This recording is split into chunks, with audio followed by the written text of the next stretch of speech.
Okay, I'm back. But this time it's actually about the nutrition part of the program because I was scrolling through some of your guys' comments, and actually I've noticed a lot of you guys posting today that in the last couple of days you're feeling really gassy and bloated.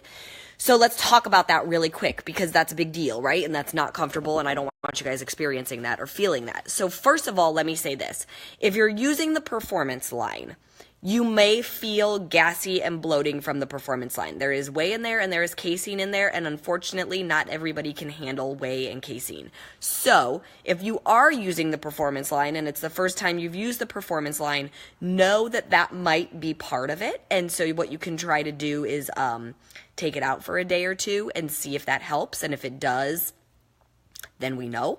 And if it doesn't make a difference, then you know you're good to go to keep using the performance line.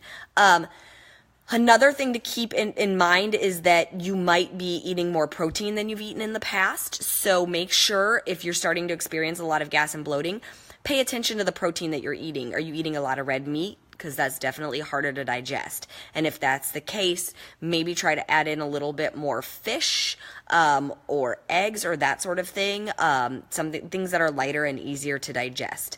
The other thing that could be causing gassing and bloatiness is the vegetables that you're eating. So again, you might be eating way more vegetables than you're used to. Raw vegetables are a little bit harder to digest than cooked vegetables, so that's one thing.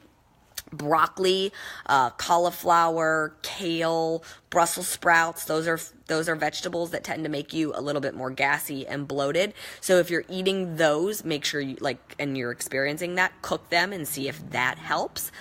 Another thing to be aware of though is just that, okay, this is something I learned when I went through all my stomach issues, is that when we're under a lot of stress, our body will shut down certain systems that that it feels that it doesn't need in order to keep everything else running at full speed. And one of those systems that it sort of turns down is producing digestive enzymes.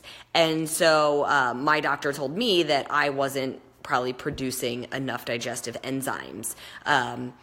Just due to everything my stomach had gone through, the fact that I had all these food sensitivities, so I had inflammation in my gut. So I actually take digestive enzymes every day. Where are they? All day.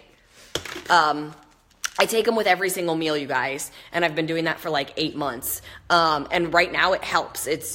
I don't know if I'll need them forever, and I'm hoping I don't. My goal would be to not have to take them forever. The sun is killing me.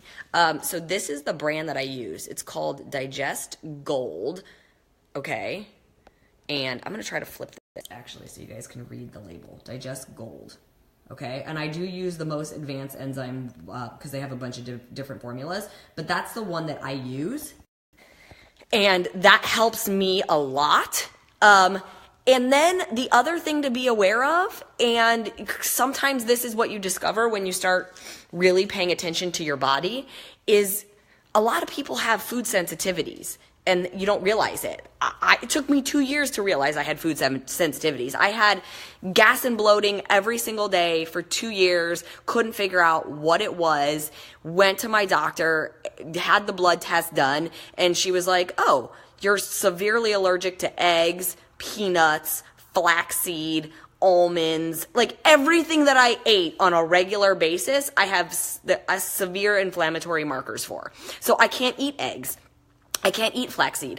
I had to give up my peanut butter. I can't eat almonds, all these things, right? And that is frustrating. I get it because I use almond meal to cook and I would use flaxseed and I ate eggs every single day, sometimes twice a day. So I did have to make a very big adjustment to my nutrition.